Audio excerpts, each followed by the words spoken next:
Hello and welcome to Thought for August the 30th. Our readings are 2 Kings chapter 4, Jeremiah 52 and 1 Corinthians chapters 12 and 13. And our thought is the same care for one another. The believers at Corinth was not functioning very well.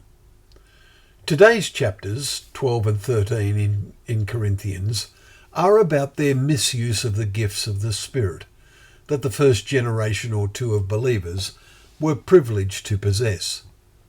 It gave added impetus in the establishment of the church. The word church means the body of believers, not the building. However, God was in control, but they largely failed to realise this.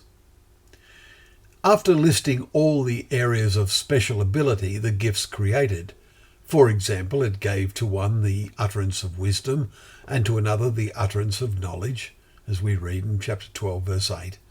And Paul says all these are empowered by one and the same Spirit, which apportions to each one individually as it wills. Verse 11. The point is made again in verse 18. God arranged the members of the body, each one of them, as he chose, just as he chose Paul. The verses before are a reprimand to some of the members for trying to get the gifts that appealed to them. And tomorrow's chapter 14 makes it clear that the gift of speaking in other tongues or languages was sought after and misused. It was essential then, and is no less essential today, that true believers have a spirit of teamwork. They must blend their various talents together and become a team, seeing Christ as their head. To the Ephesians, Paul wrote, speaking the truth in love, we are to grow up in every way to him who is the head, unto Christ. Chapter 4, verse 15. Today there are no supernatural gifts, but God's inspired messages have now been written down for all to read and absorb into their minds. But the same principles of teamwork will always apply, and Paul's advice is as valid as ever. But God has so composed the body, giving greater honour to the part that lacked it, that there may be no division in the body, that the members may have the same care for one another. If one member suffers, all suffer together. If one member is honoured, all rejoice together, we read in verses 24 and 22 to 26. The first church, or the word is ecclesia in Greek, in Jerusalem did this.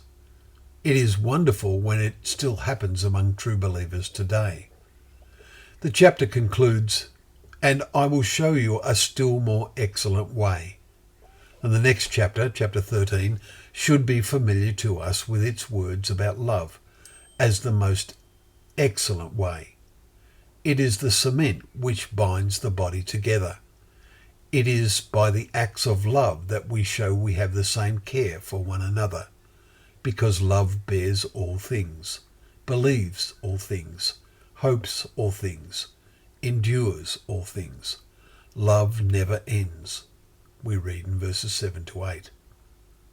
If we really can do that, then what also will never end will, by his grace, be our lives in God's kingdom.